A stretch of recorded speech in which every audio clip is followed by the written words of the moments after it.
我是Gina，今天非常荣幸邀请到黄医师，请黄医师跟大家打个招呼。嗨，大家好，我是黄昌医师。那我本身的专长是在一般外科的领域，像疝气、胆囊等等或一些腹部急症比如说阑尾的部分啊，也都是我的专长。我们知道黄医师真的非常专业，这个领域真的很广，所以我们今天比较会focus 在一些大家可能不是那么知道，但是很多人都会有的这个问题，就是疝气。我只有听到，就是小的时候，小 baby 的时候，大家都会说，你要小心 baby 的疝气。那疝气到底是一个什么东西？它是一个很常见的疾病吗？对，疝气其实非常的常见哦。那其实疝气这个中文的这个词跟英文其实有点搭不太起来哦。我们英文叫做 hernia， 那为什么我们中文叫做疝气哦？因为古人看到这个病，就是从腹股沟的地方凸出来，它看起来就像一个小山丘一样。所以它是一个病，然后看起来像一座山，所以它就是一个疝。那以前的人看到这个鼓出来的东西，就会觉得奇怪，里面怎么有咕噜咕噜的那种像气体一样的东西，所以这个疝气这两个字是这样子来的。那为什么会形成疝气？最主要就是因为我们的身体就是我们的体壁，如果说在某些地方它比较脆弱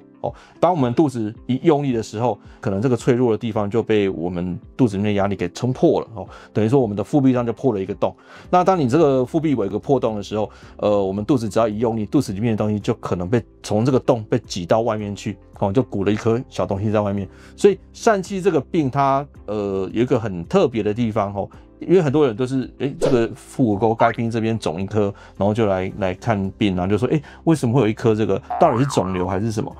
如果是疝气的话，因为它是从肚子里面被挤出去的，所以很多病人就是放轻松躺下来之后，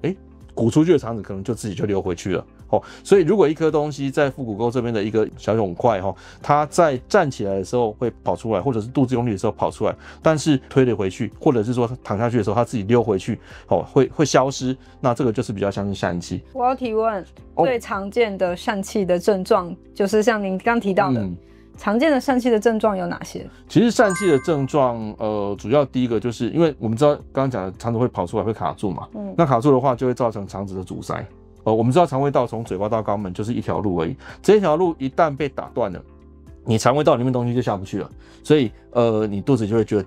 痛就胀起来，然后就会想吐这样子这个就是阻塞的症状。那另外一个就是当肠子被挤到外面去的时候，不是只有肠子本身出去而已它下面那个肠系膜也跟着出去了。那挤到外面去的时候，这个肠系膜里面的血管就会被挤压，我们的肠子就缺氧缺血这个时候就会很痛所以如果肠子这个疝气跑出来，造成卡住这个我们讲的叫前盾这种现象发生的时候，第一个就是阻塞了，第二个就是剧烈疼痛这种情况大部分的病人不太可能在家里慢慢等大家都会跑来急诊了那一旦遇到这种紧急的状况，其实这是很危险的事情到急诊的时候，我们一般就是帮病人打个止痛之后，我们会尽量试试看能不能把这个肠子推回去推了回去的话，那其实这样就过了这一关了。但是万一真的推不回去的话，那只好开急诊刀，赶快把肠子复位。因为如果我们只有一个疝气，但是肠子没有坏掉、没有坏死的话，这个手术相对来讲是单纯的，我们把那个洞补起来就好。但是如果肠子坏死了那不只是补那个洞而已，还要切肠子，那就很麻烦。对，有老人就问了，那说如果真的像您刚刚有提到，要把它推回去就好了，是不是这样的疝气就不用处理了？有些老人家确实是这样，因为他的体壁非常的薄所以尤其是老年人家常常咳嗽啊、便秘啊，所以肚子常常在用力。那常常在用力的结果，他会把那个洞越撑越大，越撑越大。我们常常讲说这个洞要大不大，要小不小的最危险。你很小的洞的话，这个肠子出不去很大的洞的话，其实病人站起来就鼓出来了，就滚出去了，然后躺下来就自己就跑回去。这一种很大的洞反而不会有太大的危险性，因为肠子不会卡死但是这种情况其实我们还是会建议处理的，因为你肠子如果常常进进出出的话，第一个它哪一天真的卡死推不回去的话，我们不知道而且一旦那个洞很大，那跑出去肠子会一大坨万一到时候推不回去的话，那牺牲掉的肠子会非常的多所以还是尽量把它处理掉会比较好。那如果是年轻比较中年的那还需要工作的话，我们更是觉得应该要处理因为毕竟我们要工作的话，你一定会肚子会用力啊，或者是搬东西等等的这个很容易让我们的这个疝气会变成就是所谓前盾型的状况，那就比较危险。所以疝气算是先天性的疾病。大部分的疝气是先天性的，因为我们刚刚就一直讲，肚子会有洞，肚子会有洞，那为什么肚子会有洞？这个当然很多人也是会觉得很奇怪，为什么会有洞？其实因为我们很多的器官结构，它是从肚子内穿过腹壁跑到肚子外的。像我们腹股沟这个疝气这个部分啊，男性的话，精索是从腹腔内穿过我们的腹股沟的一个孔洞，然后跑到阴囊去。那这个穿过的这个洞，就是相对来讲就是比较脆弱的地方。那很多人就说，是不是只有男生才会疝气，女生没有精索，所以是不是就不会疝气？不会哦，其实女生的子宫它有一个结构叫圆韧带，圆韧带它是从子宫延伸出来，然后往外延伸到耻骨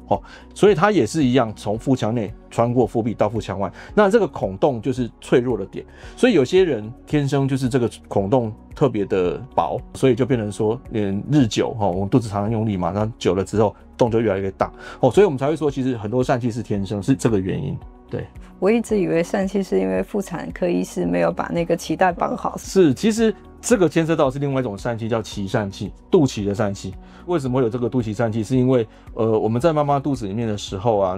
我们知道我们都有一条脐带，这个脐带它也是一样，它也是从肚子里面，然后经过我们的腹壁，连接到妈妈那个子宫里面的胎盘所以当我们出生之后，我们这个脐带剪断之后，大部分的人这个洞会修补起来，但是有一部分的人没有办法完完全全的密合起来，所以肚脐的地方就会有一个小破洞。那因为大部分人这个破洞不大，所以其实终其一生，你如果没有特别注意的话，他可能都不会知道自己有个脐疝气。可是因为像我们很多的手术啊，尤其是腹腔镜的手术，我们都会从肚脐这个地方